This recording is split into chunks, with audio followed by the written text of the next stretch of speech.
Halo kawan-kawan, selamat datang lagi di Prodi Pembangunan Sosial, prodi kebanggaan kita di Universitas Gunung Kidul. Topik kita hari ini adalah wirausaha sosial. Ini dua kata yang kelihatannya bertolak belakang, yaitu wirausaha, yang identik dengan profit, uang, bisnis, dan kata sosial, yang identik dengan kepedulian, kemanusiaan, gotong royong. Tapi justru disinilah menariknya. Ketika dua dunia itu bertemu, lahirlah sesuatu yang sangat powerful untuk pemberdayaan masyarakat desa. Mari kita mulai. Kita mulai dari pertanyaan paling mendasar. Apa itu wirausaha sosial? Banyak mahasiswa dan bahkan banyak praktisi keliru memahami ini. Mereka mengira wirausaha sosial itu adalah pengusaha yang dermawan, orang kaya yang suka berbagi, atau perusahaan yang punya program CSR. Nah, itu tadi bukan wirausaha sosial. Simak analogi ini. Bayangkan ada dua orang yang sama-sama membuka kedai kopi di desa. Orang pertama membuka kedai kopi untuk mencari untung sebesar-besarnya. Lalu, sesekali ia menyumbang ke masjid dan posyandu. Itu bagus, itu filantropi. Tapi itu bukan wirausaha sosial. Berikutnya, ada orang kedua yang membuka kedai kopi dengan misi utama, menyerap tenaga kerja perempuan kepala keluarga di desa, membeli hasil panen kopi petani lokal dengan harga adil, dan keuntungannya sebagian besar diputar kembali untuk pelatihan keterampilan warga. Nah, itulah wirausaha sosial. Perbedaannya terletak pada satu kata, misi. Pada wirausaha sosial, dampak sosial bukan efek samping dari bisnis. Dampak sosial adalah bisnisnya itu sendiri. Secara akademis, ada 3 elemen yang selalu hadir dalam wirausaha sosial. Pertama, adanya masalah sosial yang diidentifikasi dengan serius. Kedua, adanya model bisnis yang dirancang untuk menjawab masalah itu. Ketiga, adanya keberlanjutan finansial. Artinya, ia tidak bergantung terus-menerus pada donasi atau bantuan pemerintah. Inilah yang membedakan wirausaha sosial dari filantropi biasa. Filantropi bisa berhenti kapan saja kalau donaturnya kehabisan uang atau kehilangan minat. Sedangkan wirausaha sosial dirancang untuk bertahan dan berkelanjutan. Kawan-kawan, hubungannya dengan desa sangat relevan. Desa kita menghadapi masalah klasik, yaitu kemiskinan, pengangguran, migrasi tenaga muda ke kota, keterbatasan akses layanan. Nah, wirausaha sosial hadir bukan sebagai proyek sementara, tapi sebagai solusi yang tumbuh dari dalam desa itu sendiri. Dan disinilah peran kita sebagai pekerja sosial, analis kebijakan, dan penyuluh sosial menjadi sangat krusial. Kita adalah arsitek perubahan itu. Sekarang kita masuk ke bagian yang menarik. Siapa sebenarnya orang-orang yang disebut wirausahawan sosial itu? Ada 3 profil yang perlu Anda kenali. Kita sebut ini sebagai 3 wajah wirausahawan sosial. Profil pertama adalah the social entrepreneur, yaitu wirausahawan sosial dalam pengertian klasiknya. Ini adalah individu yang melihat adanya masalah sosial besar, lalu merancang solusi inovatif yang belum pernah ada sebelumnya. Contoh yang sangat terkenal adalah Muhammad Yunus dari Bangladesh, pendiri Grameen Bank, bank yang meminjamkan uang kepada perempuan miskin tanpa agunan dan terbukti mengubah jutaan kehidupan. Yunus bahkan mendapat Nobel Perdamaian, bukan Nobel Ekonomi, Nobel Perdamaian, karena karyanya adalah karya perdamaian sosial. Profil kedua adalah the social entrepreneur. Ini mungkin profil yang paling relevan bagi banyak dari Anda ke depannya. Social entrepreneur adalah orang yang bekerja di dalam organisasi besar. Bisa LSM, bisa dinas pemerintah, bisa perusahaan, dan dari dalam sana ia mendorong perubahan sosial. Misalnya, seorang staf dinas sosial yang merancang program baru yang lebih efektif dan berhasil meyakinkan atasannya untuk mengimplementasikannya. Nah, itu adalah social entrepreneur. Profil ketiga adalah the community entrepreneur. Ini adalah pemimpin lokal yang mungkin tidak punya gelar, mungkin tidak pernah membaca buku teori, tapi ia tahu betul potensi desanya dan berhasil mengorganisasi warga untuk membangun usaha bersama. Di Gunung Kidul, kita bisa menemukan ini dalam wujud pengelola wisata Kars, penggagas koperasi petani singkong, atau ketua kelompok wanita tani yang mengolah hasil ladang menjadi produk bernilai jual tinggi. Yang menarik di desa, dan ini penting Anda catat, ketiga profil ini sering muncul dalam satu orang yang sama. Seorang kepala dusun bisa sekaligus menjadi inovator, agen perubahan internal di struktur desa, dan community entrepreneur. Luar biasa bukan? Lalu, apa hubungannya dengan Anda sebagai calon pekerja sosial, analis kebijakan, dan penyuluh sosial? Anda bisa menjadi enabler, orang yang membantu ketiga profil itu tumbuh dan berkembang. Bahkan lebih dari itu, Anda sendiri bisa menjadi co-entrepreneur bersama masyarakat desa. Baiklah, kita masuk ke bagian ketiga. Dan di sini, kita akan mencoba mengubah cara berpikir kita sendiri, yaitu dengan reframing. Selama ini, ketika kita melihat desa, kita sering otomatis melihatnya sebagai beban, melihatnya sebagai daftar masalah, sebagai daftar panjang kekurangan, sebagai sesuatu yang menyedihkan, yaitu adanya kemiskinan, pengangguran, anak putus sekolah, lahan kering, warga yang pergi merantau, dan masih banyak lagi. Nah, wirausaha sosial mengajarkan kita untuk melihatnya secara berbeda. Dalam perspektif wirausaha sosial, masalah sosial desa itu adalah unmet needs, kebutuhan yang belum terjawab atau belum terpenuhi. Dan di mana ada kebutuhan yang belum terjawab, maka di sana ada peluang untuk menciptakan solusi yang berkelanjutan. Ambil contoh konkret dari Gunung Kidul. Lahan karst yang kering sering dianggap sebagai kutukan geografis. Tapi apa yang terjadi ketika ada yang melihatnya sebagai aset? Maka lahirlah wisata goa, wisata geologi, wisata pantai karst yang sekarang mendatangkan ribuan wisatawan setiap tahun.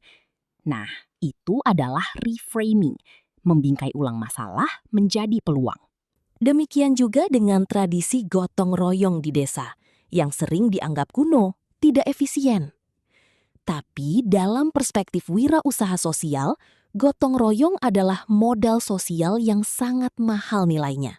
Sebuah aset yang tidak bisa dibeli dengan uang oleh perusahaan manapun. Kawan-kawan, ada 5 kategori masalah desa yang paling sering menjadi titik awal wirausaha sosial. Pertama, kemiskinan dan keterbatasan ekonomi. Kedua, pengangguran, terutama di kalangan anak muda. Ketiga, keterbatasan akses terhadap pendidikan, kesehatan, informasi, pasar. Keempat, degradasi lingkungan, tanah kritis, air bersih yang langka. Kelima, disintegrasi sosial, konflik komunitas, melemahnya kohesi warga. Nah, tugas kita sebagai profesional sosial, sebagai pekerja sosial, analis kebijakan, maupun penyuluh sosial adalah menjadi ahli reframing. Kita datang ke desa bukan untuk melihat apa yang kurang, tapi untuk bertanya, apa yang sudah ada dan bisa dikembangkan. Itulah fondasi pendekatan asset-based yang akan kita bicarakan lebih dalam di mata kuliah lain. Sampai di sini, kita sudah tahu apa itu wirausaha sosial dan siapa yang menjalankannya. Sekarang, pertanyaan yang paling praktis. Bagaimana ia bekerja secara ekonomi? Ini penting karena banyak inisiatif sosial yang niatnya sudah bagus, tidak diragukan, tapi gagal karena tidak punya model ekonomi yang kuat. Nah, konsep pertama yang harus kita pegang adalah value proposition sosial. Dalam bahasa sederhananya, ini menyangkut apa yang Anda tawarkan, kepada siapa, dan dampak apa yang dihasilkan. Misalnya, sebuah koperasi perempuan desa menawarkan produk olahan ubi jalar kepada konsumen kota. Maka, value proposition bisnisnya adalah produk organik berkualitas. Sedangkan, value proposition sosialnya adalah pemberdayaan ekonomi perempuan desa, pengurangan ketergantungan pada tengkulak, dan pelestarian komoditas lokal. Berikutnya, tentang bagaimana uang masuk. Ada 4 model utama. Pertama, penjualan produk atau jasa secara langsung, ini yang paling umum. Kedua, subsidi silang. Artinya, satu kegiatan yang menguntungkan membiayai kegiatan sosial lain yang tidak menguntungkan, tapi penting. Contohnya, sebuah kafe di kota yang keuntungannya membiayai pelatihan keterampilan bagi remaja desa kurang mampu. Ketiga, lisensi model. Ketika model wirausaha sosial yang berhasil direplikasi ke tempat lain dengan membayar biaya lisensi. Keempat, model campuran. Kombinasi dari berbagai sumber pendapatan sekaligus. Lalu, bagaimana mengukur keberhasilan wirausaha sosial? Di sini ada konsep penting, yaitu double bottom line. Kalau bisnis konvensional hanya punya satu garis bawah, yaitu laba atau rugi. Wirausaha sosial punya 2 bawah. Garis pertama, apakah kondisi finansial usaha ini sehat? Garis kedua, apakah dampak sosialnya nyata dan terukur? Bahkan, banyak wirausaha sosial yang sekarang menggunakan triple bottom line, yaitu menambahkan dimensi lingkungan. 3 dimensinya adalah people, dampaknya pada manusia dan masyarakat, profit, keberlanjutan finansialnya, dan planet, dampaknya terhadap lingkungan alam. Di Gunung Kidul, dimensi planet ini sangat relevan karena semuanya harus dipertimbangkan, yaitu lahan karst yang rapuh, sumber air yang terbatas, limbah, dan lain-lainnya. Kawan-kawan, kata kunci yang harus selalu Anda pegang adalah keberlanjutan. Wirausaha sosial dirancang bukan untuk hidup selama proyek berlangsung, tapi untuk terus tumbuh setelah para pendirinya pergi. Ini yang membedakannya dari program bantuan pemerintah atau NGO yang sering berhenti saat dananya sudah habis. Kawan-kawan, Anda semua pasti telah pernah mendengar BUMDes, Badan Usaha Milik Desa. Secara konseptual, BUMDes adalah wirausaha sosial milik komunitas.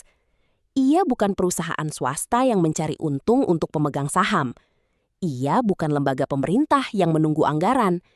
Ia adalah entitas unik yang punya mandat ganda, menghasilkan pendapatan untuk kas desa, sekaligus menyediakan layanan dan manfaat bagi seluruh warga.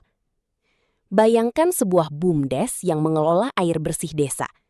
Maka ia harus menjaga agar harga airnya terjangkau bagi warga miskin. Itu misi sosialnya. Tapi ia juga harus memastikan agar operasionalnya menghasilkan surplus, agar bisa memperluas jaringan pipa dan merawat pompa. Itu misi bisnisnya. 2 misi itu harus berjalan beriringan. Itulah esensi double bottom line yang kita bahas tadi. Ada 4 bidang usaha BUMDes yang paling relevan dan banyak terbukti berhasil. Pertama, perdagangan, yaitu membeli hasil pertanian atau kerajinan warga dan menjualnya ke pasar yang lebih luas dengan harga yang lebih baik. Kedua, sektor jasa, yaitu pengelolaan wisata desa, jasa internet, jasa transportasi, dan lain-lain. Ketiga, sektor keuangan mikro, yaitu simpan pinjam yang menyediakan modal bagi usaha kecil warga tanpa harus ke rentenir. Dan yang keempat, pengelolaan aset desa, yaitu lahan milik desa, bangunan, pasar desa yang dikelola secara produktif. Tapi, dan ini penting untuk Anda pahami secara jujur, banyak BUMDes di Indonesia yang belum optimal. Bahkan ada yang tidur, terdaftar resmi, tapi tidak beroperasi. Mengapa? Ada 3 hambatan klasik. Pertama, lemahnya kapasitas manajerial. Pengelola BUMDes sering tidak punya latar belakang bisnis atau manajemen. Kedua, politisasi. BUMDes dijadikan alat kepentingan kelompok tertentu di desa, bukan untuk kepentingan bersama. Ketiga, kurangnya inovasi. Meniru model yang sudah ada tanpa menyesuaikan dengan potensi lokal. Disinilah pintu masuk Anda. Pekerja sosial dan penyuluh sosial bisa berperan sebagai capacity builder, membantu pengelola BUMDes membangun kapasitas, memfasilitasi musyawarah warga, dan memastikan BUMDes benar-benar berpihak pada seluruh lapisan warga, terutama yang paling rentan. Kita masuk ke bagian yang sering diabaikan oleh banyak pegiat sosial, pengukuran dampak. Dan kita semua harus ingat bahwa jika dampak sosial tidak diukur, maka secara akademis dan kebijakan, maka dampak itu dianggap tidak ada. Kawan-kawan, banyak program pemberdayaan masyarakat yang penuh niat baik, penuh semangat, penuh keringat. Tapi ketika ditanya, berapa orang yang hidupnya berubah? Berapa persen pendapatan warga meningkat? Apakah perubahan itu bertahan setelah program selesai? Tidak ada jawaban yang bisa dipertanggungjawabkan. Akibatnya, program serupa di desa lain tidak bisa belajar dari pengalaman tersebut. Dana publik terbuang tanpa akuntabilitas yang jelas. Maka, dalam wirausaha sosial yang serius, pengukuran dampak adalah kewajiban, bukan pilihan. Ada 3 level pengukuran yang harus Anda bedakan. Level pertama adalah output. Ini yang paling mudah diukur. Berapa banyak produk yang terjual, berapa orang yang dilatih, berapa desa yang terlibat. Level kedua adalah outcome. Ini lebih bermakna. Outcome mengukur perubahan yang terjadi pada orang-orang yang terlibat. Misalnya, apakah peserta pelatihan benar-benar membuka usaha? Apakah pendapatan mereka meningkat? Apakah kepercayaan diri perempuan desa bertumbuh? Dan level ketiga adalah impact. Ini yang paling dalam dan paling sulit diukur. Impact adalah perubahan jangka panjang yang lebih luas. Apakah tingkat kemiskinan desa menurun? Apakah kohesi sosial warga menguat? Apakah ada perubahan dalam pola pikir generasi muda? Ada satu metode pengukuran yang sangat terkenal dalam dunia wirausaha sosial, yaitu SROI, Social Return on Investment. Metode ini mengkonversi dampak sosial menjadi nilai rupiah. Misalnya, untuk setiap 1 juta rupiah yang diinvestasikan dalam program pelatihan, maka berapa rupiah nilai manfaat sosial yang dihasilkan? Dalam bentuk pendapatan yang meningkat, biaya layanan sosial yang berkurang, dan sebagainya. Ini memudahkan perbandingan dan pengambilan keputusan kebijakan. Tapi, dan ini penting, kita jangan mengabaikan indikator kualitatif. Karena ada perubahan yang tidak bisa diangkakan, tapi sangat nyata. Seorang ibu yang dulu malu berbicara di depan umum, sekarang berani menjadi juru bicara kelompoknya di musrenbang desa. Itu adalah dampak sosial yang sangat bermakna, dan ia lebih baik didokumentasikan melalui cerita perubahan yang detail daripada sekadar angka. Nah, di sini analis kebijakan sosial punya peran yang sangat spesifik, merancang sistem monitoring dan evaluasi yang bisa menangkap dampak di ketiga level itu sekaligus. Anda adalah orang yang memastikan bahwa kerja keras wirausaha sosial di desa tidak hilang begitu saja, tapi tercatat, dipelajari, dan direplikasi. Kita masuk ke bagian ke-7. Dan di sini, kita harus menyadari bahwa tidak ada wirausahawan sosial yang berhasil sendirian. Ini bukan kelemahan, ini justru ciri khasnya. Berbeda dari pengusaha konvensional yang bisa beroperasi secara individual, mendirikan perusahaan, merekrut karyawan, bersaing di pasar, semua bisa dikerjakan secara individual. Nah, wirausaha sosial pada dasarnya adalah makhluk ekosistem. Ia tumbuh dan berkembang karena jaringan, karena dukungan banyak pihak, dan karena kepercayaan komunitas. Maka, mari kita kenali 6 aktor utama dalam ekosistem wirausaha sosial desa. Aktor pertama, jelas, adalah wirausahawan sosial itu sendiri, individu atau kelompok yang punya visi dan inisiatif. Aktor kedua adalah pemerintah desa, kepala desa, BPD, perangkat desa. Peran mereka sangat krusial. Apakah mereka memfasilitasi atau malah menghambat? Kebijakan desa yang mendukung, alokasi dana desa yang tepat sasaran, dan musrenbang yang benar-benar partisipatif adalah instrumen utama pemerintah desa dalam membangun ekosistem yang kondusif. Aktor ketiga adalah komunitas warga. Tanpa kepercayaan dan partisipasi warga, maka wirausaha sosial hanya akan menjadi proyek elitis yang mengatasnamakan masyarakat tapi tidak berakar di masyarakat. Legitimasi lokal adalah aset yang tidak bisa dibeli. Ia harus dibangun melalui proses yang otentik dan inklusif. Aktor keempat adalah LSM dan NGO, lembaga-lembaga yang sering menjadi jembatan antara sumber daya eksternal dengan kebutuhan desa. Aktor kelima adalah akademisi. Dan disinilah kampus kita, Universitas Gunung Kidul, punya peran yang sangat nyata. Penelitian, pelatihan, pendampingan, transfer pengetahuan. Semua itu adalah kontribusi akademisi untuk ekosistem wirausaha sosial desa. Dan aktor keenam adalah sektor swasta. Perusahaan yang bisa bermitra, memberikan pasar, atau berinvestasi dalam wirausaha sosial melalui berbagai mekanisme. Kunci dari ekosistem yang sehat adalah adanya kolaborasi lintas sektor. Artinya, keenam aktor ini tidak bekerja sendiri-sendiri, tapi saling mendukung dalam sebuah jaringan yang terkoordinasi. Ini yang disebut cross-sector collaboration. Dan memfasilitasi kolaborasi ini adalah salah satu kompetensi terpenting yang akan Anda kembangkan sebagai pekerja sosial, analis kebijakan, dan penyuluh sosial. Bayangkan musrenbang desa yang benar-benar menjadi arena di mana semua aktor ini bertemu, berdialog, dan merancang strategi bersama. Bukan sekedar formalitas administratif, tapi laboratorium demokrasi lokal yang hidup. Itulah ekosistem wirausaha sosial yang ideal. Oke, kita tiba di slide terakhir. Anda mungkin bertanya, Pak, saya kuliah di Prodi PS, bukan di Fakultas Ekonomi. Apa urusan saya dengan wirausaha sosial? Nah, ini pertanyaan yang bagus. Dan jawabannya adalah, justru inilah urusan Anda yang paling utama. Mari kita lihat satu persatu.